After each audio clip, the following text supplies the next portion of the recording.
Hindi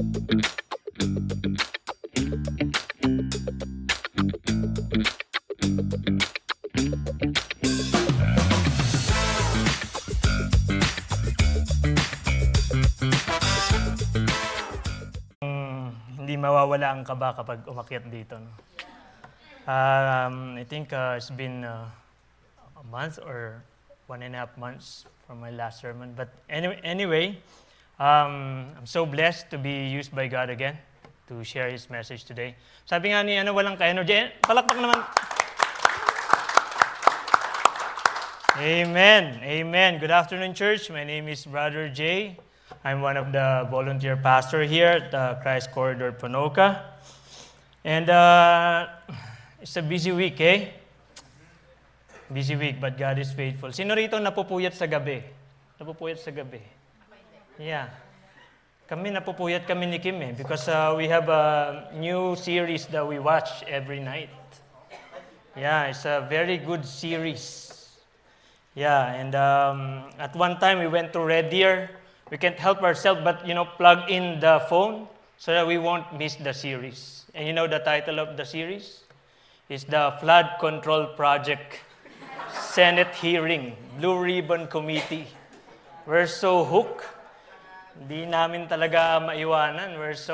Isan yung mga anak namin nagre-reklamo na, puro na flood control yung pinapanood nyo. But I warn you, this series, when you watch it, just grab a glass of water beside you and your amlodipine or your high blood, because the corruption in Philippines, let's just pray for our country.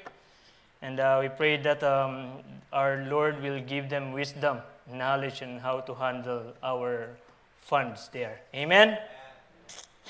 So, and also, I can't help but to, me, I'm so emotional when it comes to my kids. I can't help but to cry when I was back there seeing Olivia joining the worship team earlier.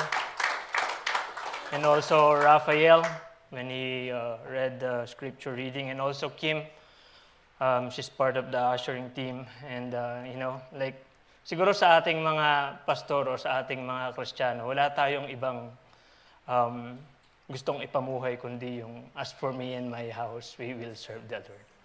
Amen. Amen. So, again, we want to congratulate Christ Corridor Calgary for celebrating their 13th year anniversary. Amen. Sorry I wasn't there yesterday. And also, we want to send our deepest condolence to Ate Che and to Perez family. Ate Che, nandito lang kami. No words can explain, wala. We might have the same experiences, but each experience is different when it comes to losing a parent. Amen? Sinasabi ko nga lagi when we kind to talk about these things is kahit matanda ka na, it will never change. It will never change. Yung pagtingin mo sa magulang mo, even you are a kid, pag tumanda ka, is just the same. If they're gone, they're gone. Amen? So we are on our last reality, which is reality number 7. It says in Blackaby's book, says it is obey and experience. But before that, let me just give you a quick summary.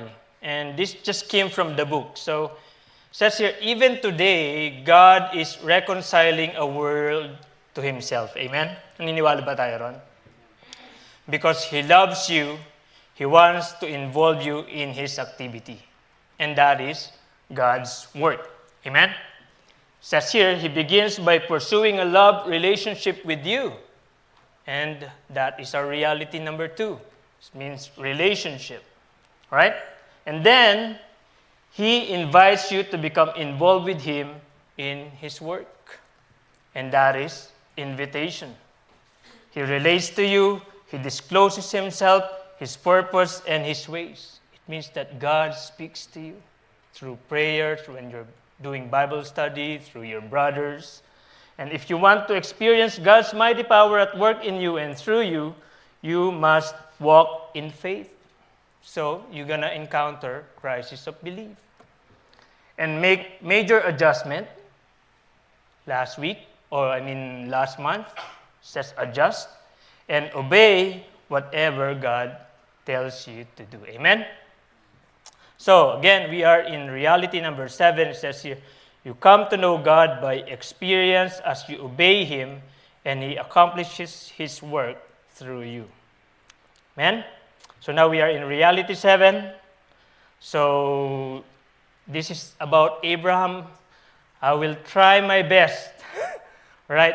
Na medyo i-compress to because, when I was talking with Kim the other night or this morning, I was like, sabi niya, tapos ka na ba sa sermon? Sabi ko, alam mo, ang hirap niyang i-compress Kasi buhay ito ni Abraham and we have to understand and we have to relate sa kanya kung paano siya nagstay sa faith, paano pinakita ng Lord ang kanyang faithfulness sa kanya. Kaya siya nakapag-obey. Amen? So, here in reality 7, the key is experiencing Him as you obey. Amen? Nakita niyo yung when you see the diagram, it says here, God's work, and some people, when they accepted Christ, they go directly to obey and experience. How many rito, do you know some people who got baptized and then they really tried hard to obey and experience without relationship, without joining God's invitation, without talking to God and listening to Him, without crisis of belief, without adjusting, and they're able to obey. Mahirap, di ba? I think this is the main core of this series, that we cannot just go and obey. We have to go through these steps in order for us to have a deeper, meaningful relationship with our Lord. Amen? And then when we have that kind of relationship, now we are able to obey and experience Him more. Amen? And today, we'll study how Abraham experienced God's faithfulness step by step in his life as he obeyed Him. Amen? Let's pray. Father God, thank you for bringing us here today, Lord. I know that it's not an accident that we are here tonight. We know that you want to give this message to us, Father God. Open our hearts, open our minds, Lord. Let us receive this message with humility, Panginoon. And as we learn this, Lord, naway hindi po ito mabaliwala, kundi maiuwi namin, Panginoon, at may apply namin sa aming mga buhay, Lord. Lord, thank you for your faithfulness that you've shown through Abraham's life, Father God, that now we are benefiting, Panginoon, sa kanyang obedience, Father God. Again, thank you for everything this I pray. In Jesus' name, amen. So, while I was doing this sermon, it's very controversial, Every time you Google it every time you try to search it in internet, it's so controversial. Why? Because it's about offering your child. Sino rito may anak na? Do you think you'll be able to do what Abraham did if you're in Abraham's shoes? Kaya ang tanong ko rito is, how did Abraham arrive at such level of obedience that he was willing to sacrifice his only son whom he loved? It's a difficult question. How did Abraham arrive sa ganong level ng obedience? And sometimes I look at myself, even simple obedience, hindi ko magawa. How much more if God will ask me, Raphael, Olivia, or my baby Mika? I don't think on my own can do that. Amen? So let's just review the life of Abraham.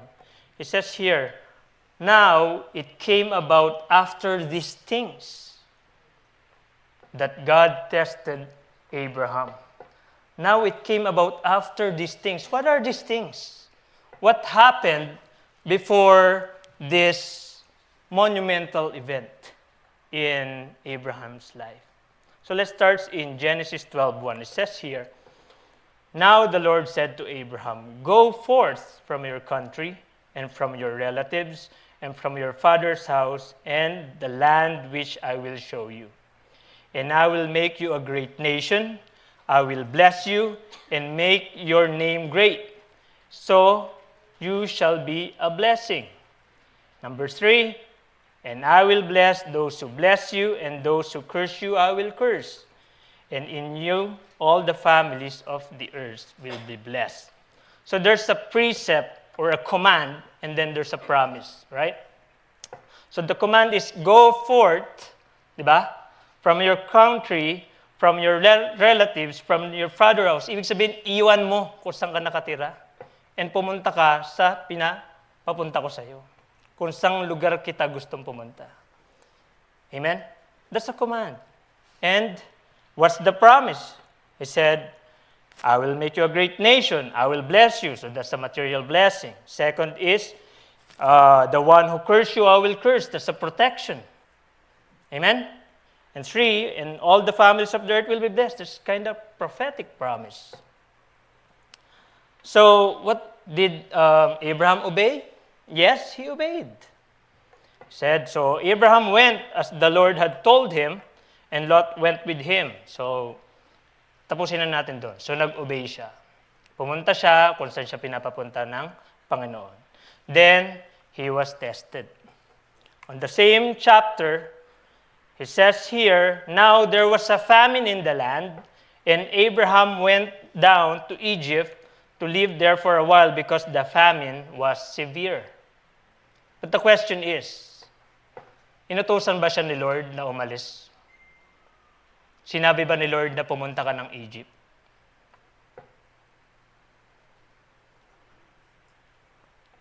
No, you can't read it in the Bible. Right? We read that he didn't wait to hear from the Lord, but decided to go on his own to Egypt. He didn't trust the Lord to provide for him despite the famine. As a result, his trip to Egypt had consequences. What are the consequences when he went to Egypt for not following God? First, his wife Sarai was almost harmed because of the Pharaoh wants to marry her. Can you imagine the promise hindi matutuloy because hindi ka sumunod? All because of Abraham's lie that she was his sister. So can we say that Abraham failed the test? Yes. But still, God still faithful to his promise to Abraham. How? It says here, the Lord inflicted serious disease on Pharaoh and his household because of Abraham's wife Sarah. It's called protection. Even Abraham showed unfaithfulness, God still stick to his word that he will protect Abraham. Amen? God protected Sarah. Again, that's the part of the promise. If you're Abraham, you failed the test, but God still showing his faithfulness, his truthfulness to his word and to his promise. How would you feel about God? Sino sa atin dito, every day, we catch ourselves failing. But yet, God is still faithful. Same with Abraham. And in the very next verse, after this one, so, nag-fail na nga si Abraham, right? But still, let's read it. So Abraham went up from Egypt to the Negev with his wife and everything he had, and Lot went with him. Abraham had become very wealthy in livestock and in silver and gold. Despite his unfaithfulness, God still remained faithful. Amen? So, let's go to the next one. So this one, because of what he heard from the promise on the chapter 12 that he will be a great nation, wala naman siyang anak eh. So he assumed that it will be Eliezer. He said, "What can you give me since I remain childless, and the one who will inherit my estate is Eliezer of Damascus?" And Abraham said, "You have given me no children, so a servant in my household will be my heir."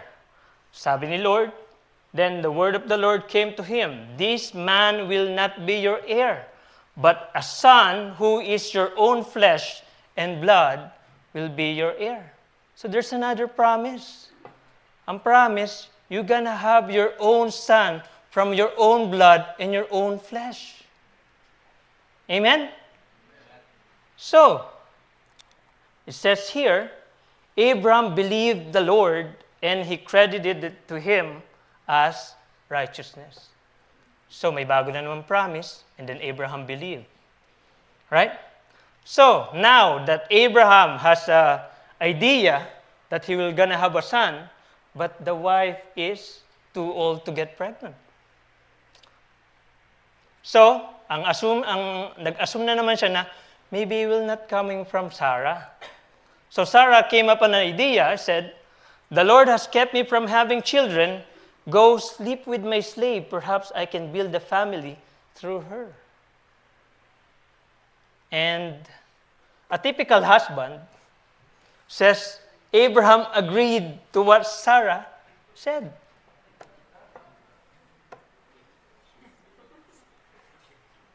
Yan talaga eh. Abraham agreed to what Sarah said. So after Abraham had been living in Canaan 10 years, Sarah, his wife, took her Egyptian slave Hagar and gave her to her husband to be his wife. He slept with Hagar and she conceived. She conceived. Amen? Again, this is an example of lack of faith in part of Abraham. And again, this was done on their own doing again, without consulting or waiting for God's instruction. As a result, there's a consequence again for their action. Amen? Nakikita niyo yung pattern dito? Every time we decide on our own without consulting our God, without doing the will of God, hindi naman niya tayo pinipigilan eh. You can go, you have a free will. But again, there is a consequence. Amen? So it says here in Galatians 4:23, the son of the slave wife was born in a human attempt to bring about the fulfillment of God's promise. Indeed, it was a human attempt. Amen? So, as a result of this, let's read it. When she knew she was pregnant, she began to despise her mistress. Then Sarai said to Abraham, sino ngayon may kasalanan? Mga misis. Then Sarai said to Abraham, "You are responsible for the wrong I am suffering. I put my slave in your arms, and now that she knows she is pregnant, she despises me. May the Lord judge between you and me." Anong response ng head of the family? This is before his transformation, okay? What's his response? "Your slave is in your hands. Labas ako dyan. Gawin mo kung anong gusto mo. Your slave is in your hands." Abraham said, "Do with her whatever you think best." Then Sarai mistreated Hagar, so she fled from her. If you continue reading this, it just shows that Abraham didn't act as a head of a family here. He knows that Hagar is pregnant, and that is his son. But he let her go. And you know who? Sinong gumawa ng paraan para bumalik si Hagar? Again, it's God. It's God. God was so faithful with Abraham that the angel of the Lord talked to Hagar and said, "Go back to your mistress." So again, protection. So God is always showing His faithfulness to Abraham. Then after 13 years, God again appeared to Abraham to make a covenant. Says here, God said to him, "As for me, this is my covenant with you. You will be the father of many nations. No longer you will be called Abram, your name will be Abraham, for I have made you a father of many nations." But this time, Abraham already has a son from Hagar. So he thought that maybe God was talking about Ishmael. So, and God said here, "As for Sarai, your wife, you are no longer to call her Sarai. Her name will be Sarah. I will bless her and will surely give you a son by her." And what is Abraham's response? Abraham fell face down. He laughed and said to himself, "Will a son be born to man 100 years old? Will Sarah bear a child at age of 90? Galing, no? You know what? This is a relearn for me. I thought it's only Sarah who laughed. And Abraham said to God, "If only Ishmael might live under your blessing." So again, he was still pushing that it's Ishmael. He's not believing that God will give him a son. But still, says here that, "As for Ishmael, I have heard you. I will surely bless him. I will make him fruitful and will greatly increase his numbers." God shows still His faithfulness to Abraham by hearing his concern about Ishmael. But God was talking about His son that will be bare by Sarah. Again, di ba? Pinakita na naman ni Abraham that he has lack of belief. Wala siyang faith. But still, God still stick to him. God was still true to His word. He's still faithful to Abraham. So what we're saying here, that sometimes our obedience, every time na nagpapakita sa atin ng Panginoon ng Kanyang faithfulness, every time tayo nagfe-fail, He will pick us up. He will pick us up. He will stay with you. And then the more He picks you up, the more you obey, the more you fail, the more He picks you up again, the more you know the Lord. The more you discover how faithful He is, the more your relationship with Him deepens. Amen? So, again, for the last time, I think this is the last time. So even her wife, Sarah was, when there's, I think, 3 visitors visited Abraham, says here that, "I will surely return to you about this time next year, and Sarah, your wife, will have a son." Anong response ng wife ni Abraham? So, now Sarah was listening at the entrance, and then when she heard it, Sarah laughed to herself as she thought, "After I'm worn out and my Lord is old, will I now have this pleasure?" Then the Lord heard her, said, "Why did Sarah laugh and say, 'Will I really have a child now that I am old? Is anything too hard for the Lord?'" And then instead of admitting it, what did Sarah did? She lied. Sarah was afraid, so she lied and said, "I did not laugh." How can you be faithful to these people? Every time we watch that Blue Ribbon Committee, everything we heard that Alcantara lying, I was like, how could you believe that one? For this one, how could you believe that? How could you be faithful to these people who are lying, who are unfaithful, but still God stick to them? Amen? So, I think this is the last one. After he heard that God has a promise that He's gonna have a son, ano na naman nangyari? Now Abraham moved on there into the region of Negev, lived between Kadesh and Shur. For a while, he stayed in Gerar, and there Abraham said of his wife Sarah, "She is my sister." Then Abimelech, king of Gerar, sent for Sarah and took her. So again and again.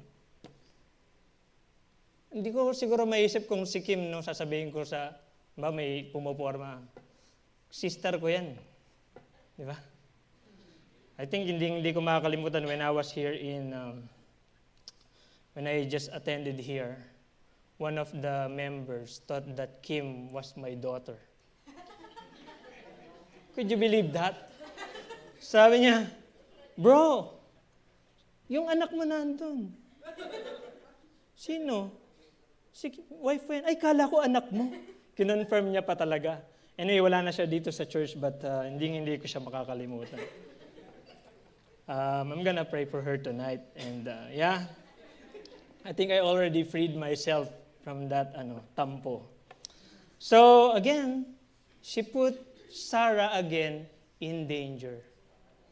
And kapag nawala si Sarah, kasi yung promise, di ba? Yung promise dun manggagaling.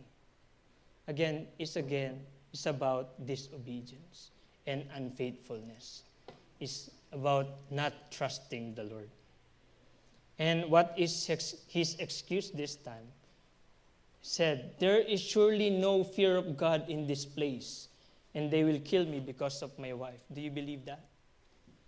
Did you know that the king, Abimelech, was so afraid when God visited him in a dream?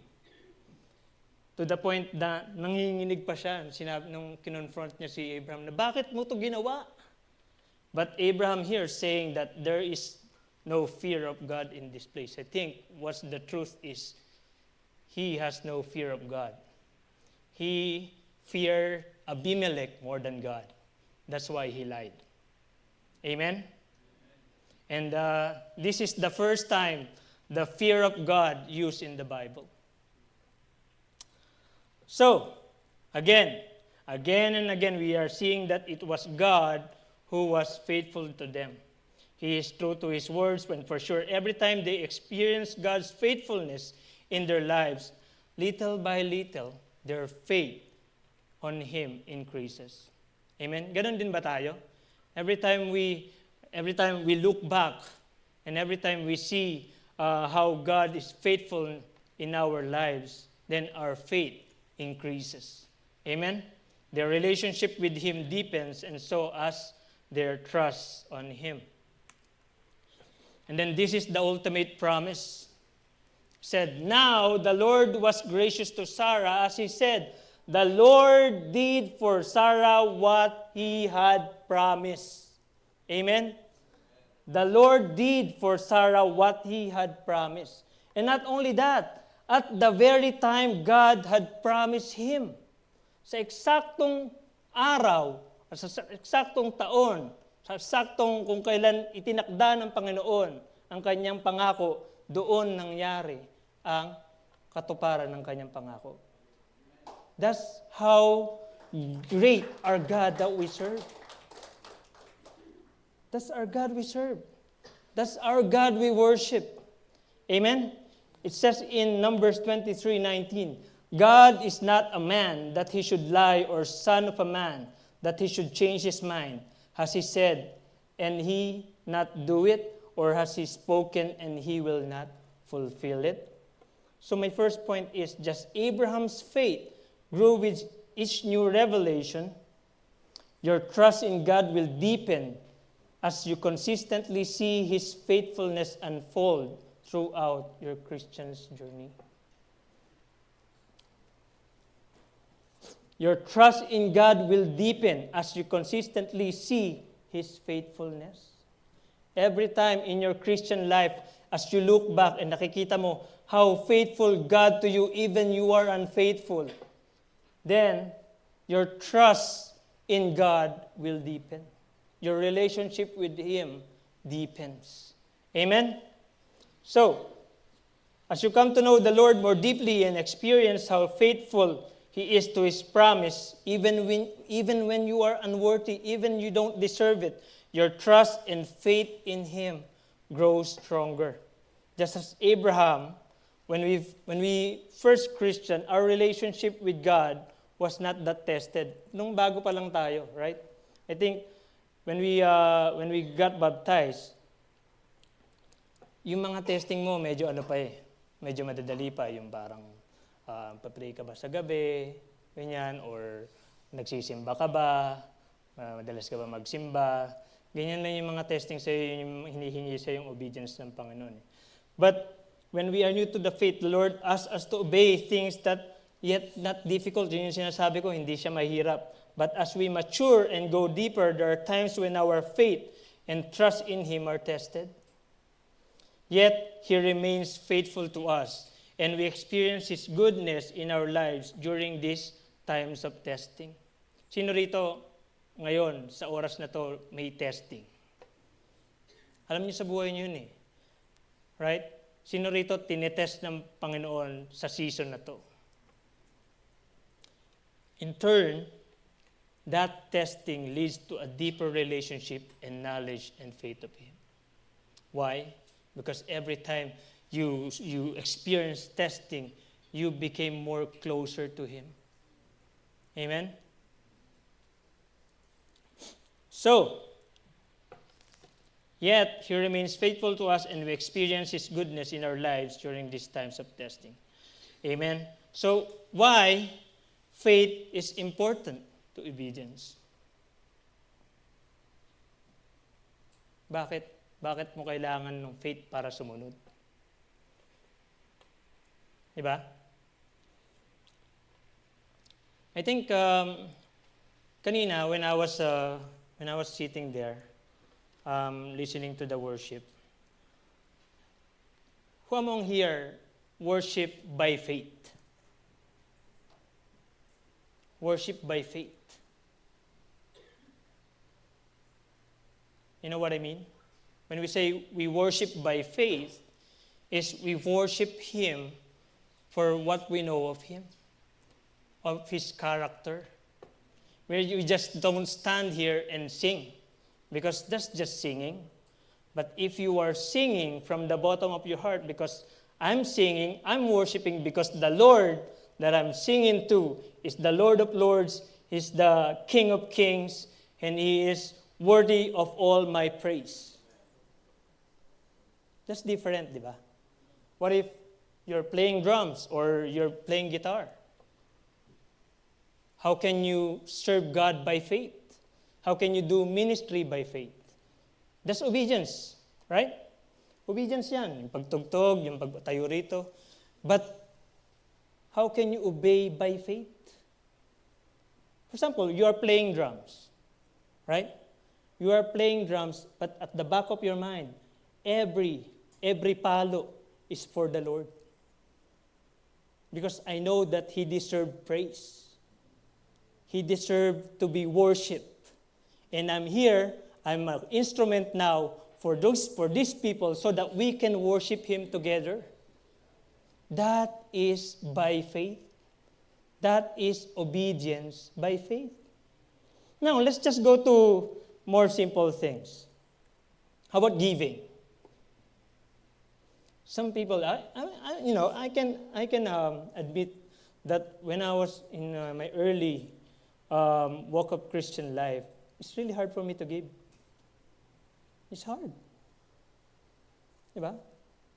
Then I attended the church before, then my motivation changed. You know my motivation before, when I give 10%, then God will bless me. God will bless me. I just have to be consistent with the 10% and the offering. I will not miss because He promised. My motivation is wrong. I was looking after the things that I will get if I give. So what if we give by faith? We give by faith. We give our tithes by faith. Why? Because I know that when I give this, I'm surrendering my finances to Him. That that my life, hindi na ito ang importante sa akin ngayon. Ang finances ko, di dyan umiikot ang buhay ko, kundi isinosurrender ko to sa Panginoon because I know that He is my provider. That's the difference when you do obedience by faith.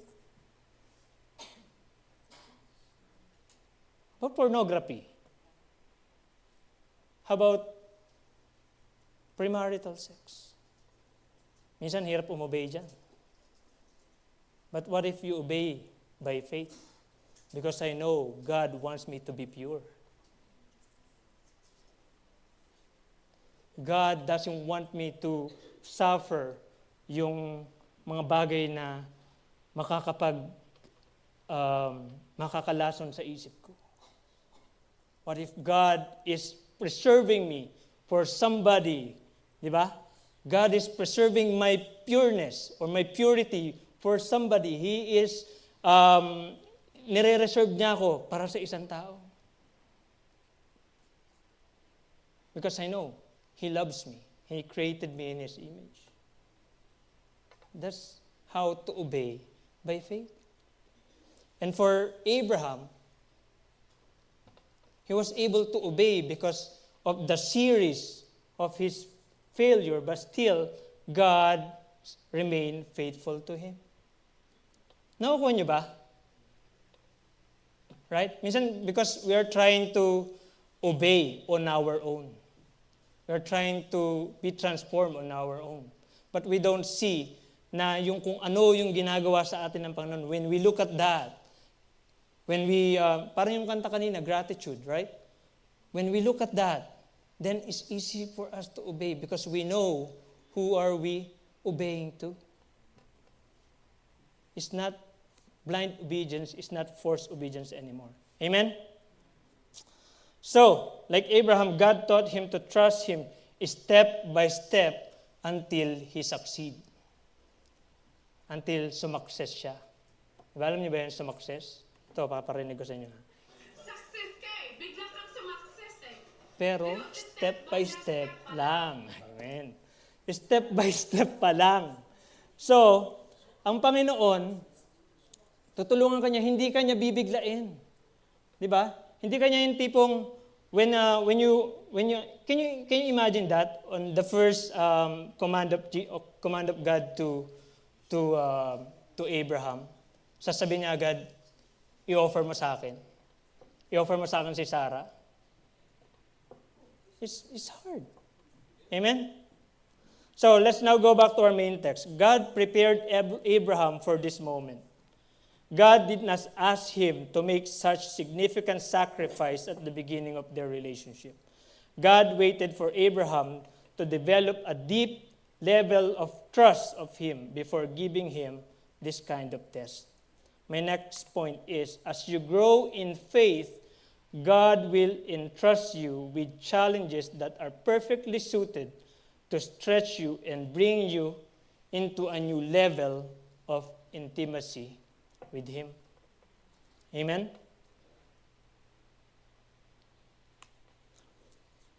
So, let's go back to our verse. It says here, early the next morning, Abraham got up and loaded his donkey. This is after he received the command. Sino rito, pag tinanong ka, bigay mo sa akin yung anak mo bukas, sakripisyo mo. Sino rito, early next morning, babangon na? Did you see that? Did you see that transformation here? Early the next morning, Abraham got up and loaded his donkey. And then, I'm just gonna skip here.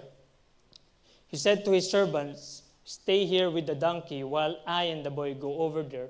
We will worship and then we will come back to you. We will come back to you.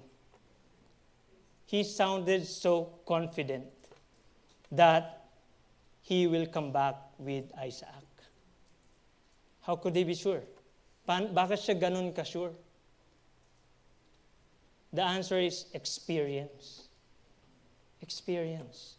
Experience taught Abraham about faithfulness of his God. Kaya natin binasa ng madaming verses yun kanina. To show you that every time Abraham failed, God is still faithful. Experience taught Abraham about faithfulness of his God because this God protected him in the past. How many times God protected Abraham and Sarah? That God has been faithful and given him the son that has been promised. Even if Sarah It's impossible na in human mind na magkaanak. But God given the son that was promised to them. Not only He gave the promised son, but gave it on His appointed time. And God has promised that through Isaac, his descendants shall be called. In Hebrews 11:19 it says, Abraham reasoned that God could even raise the dead. That's how confident he is to the God that he serves. Abraham is sure that if God gave him Isaac from a dead womb, for sure God can give him back Isaac from a charred altar. Amen? Ganun ba ang track record ng Panginoon sa buhay mo? That every time God asks you, you look back, ano ba ang track record ni Lord sa akin? How faithful God is to me sa buhay ko, that I'm having a hard time to follow this command.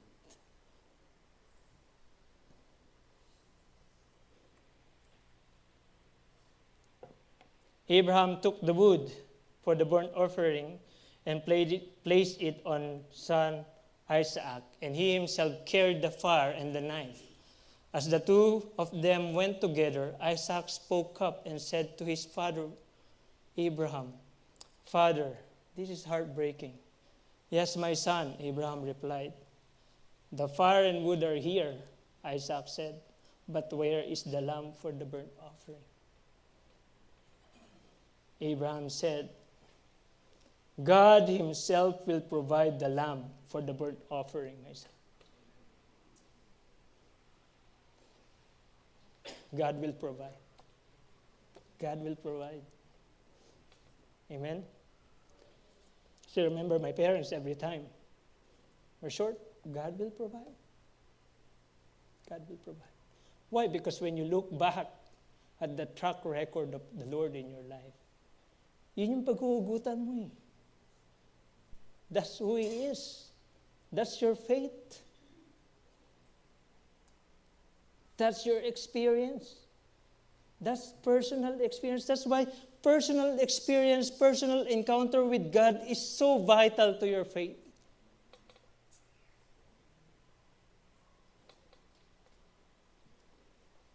God Himself will provide the lamb for the burnt offering, my son.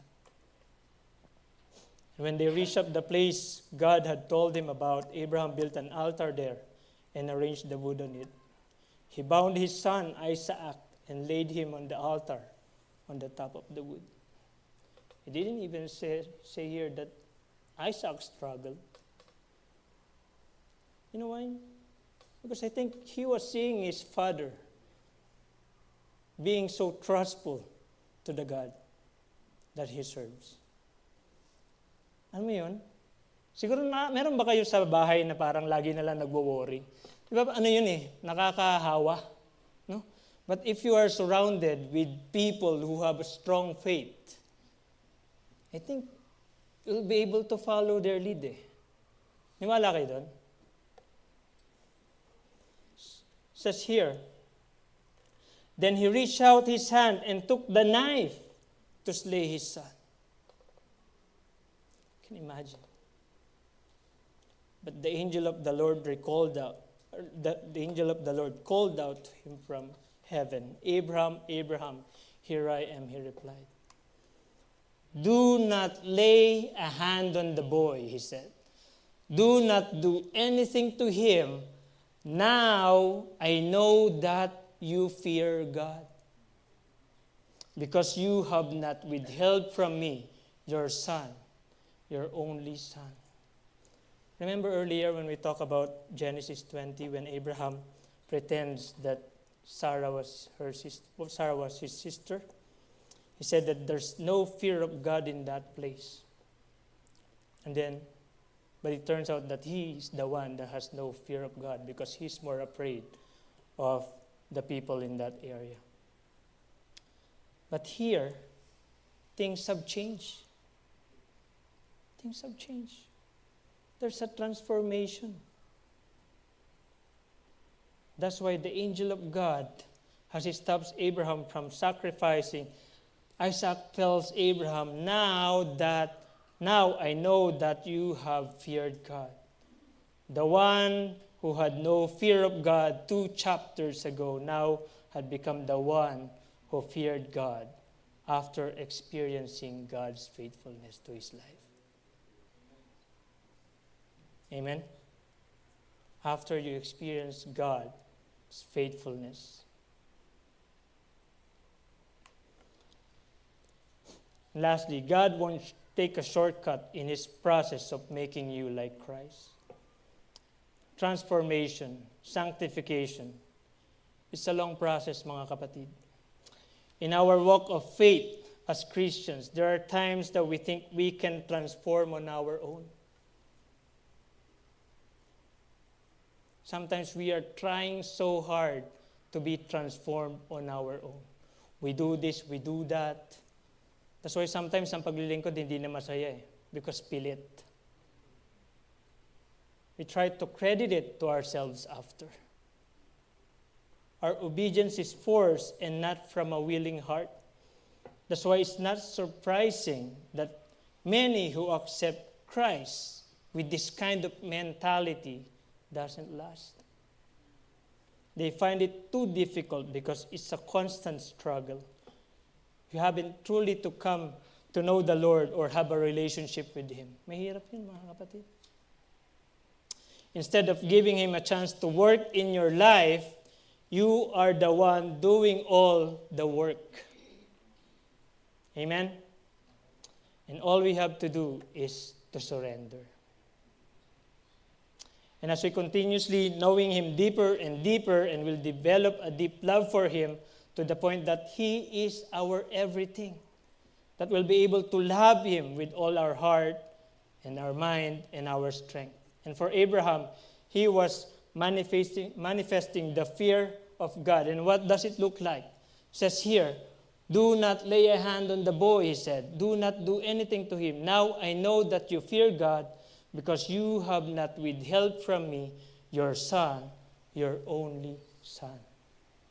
Did you catch that? Your son, your only son. And again, in verse 16, says here, declares the Lord that because you have done this and have not withheld your son, your only son. In Genesis 22:2, it says here, take your son, your only son, whom you love. And after the transformation, because you have not withheld from me your son, your only son. In 22:15-16, you have not withheld your son, your only son. Anong nawala? What gone missing? The word whom you love was gone. That's a deliberate narrative omission, proof that Abraham now loved someone else. Abraham's priorities have now straightened out. Now he feared God with reverential trust, total surrender, absolute obedience. From my son, my only son, whom I love, now to my God, my only God, whom I love. Abraham now loved the giver more than the gift. And this God deserves the sacrifice of everything we hold dear. Everything. And you know, that's why I put here H157. That love was used here. Love the Lord your God with all your heart, with all your soul, and with all your strength. How about you today? What is your Isaac? Is it a dream? A person? Or a possession? What is this thing that comes between you and your God?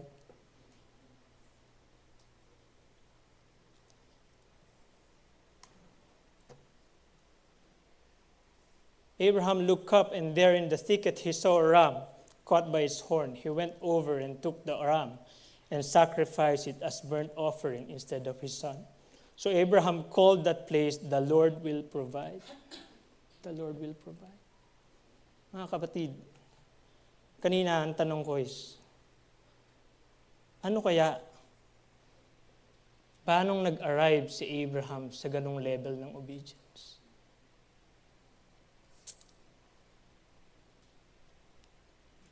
The answer is, merong kang kailangang isurrender. Merong ibang Panginoon sa puso mo. Merong kang mas mahal sa Panginoon. But if you surrender that, you will be able to obey kahit anong hirap pa nang hinihingi sa iyo ng Panginoon. Because sa Kanya ka na, siya na ang number 1 sa buhay mo. Amen?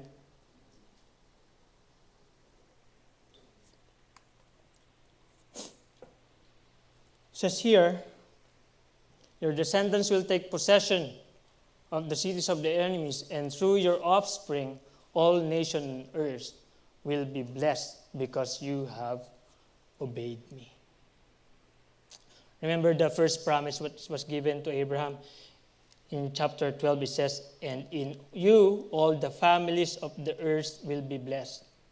Here it says, through your offspring, all nations on earth will be blessed because you have obeyed me. You know what, mga kapatid? That promise was also being fulfilled. Let's read it in Galatians 3:16. Now the promises were made to Abraham and to his offspring. It does not say to offsprings, referring to many, but referring to one, and to your offspring, who is Christ. So lahat tayo nag-benefit dun sa obedience ni Abraham. Now we're here. We are the recipients of the blessing. Amen? Through obedience of Abraham, through the help of the Lord's faithfulness to him, he never gave up on Abraham. And for us, we are here now. We are the recipients of the blessings. God will not give up on you. Amen? In Philippians 1:6 it says, I am certain that God, who began a good work within you, will continue his work until it is finally finished on the day when Christ Jesus returns. So before I end, sino rito nahihirapang mag-obey? Is there something na tinaas sa iyo ang Panginoon? Meron bang hinihingi sa iyo ang Panginoon? You know that in your heart. But still, you're trying to keep this one and hold tight sa bagay na ito. You know what? Just lift it up. Just surrender it. And for sure, God will provide better one. Amen? Kung sino rito,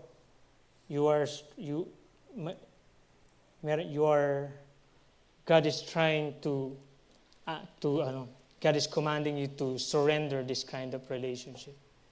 God is trying to convincing you or asking you to surrender itong pride, itong unforgiveness.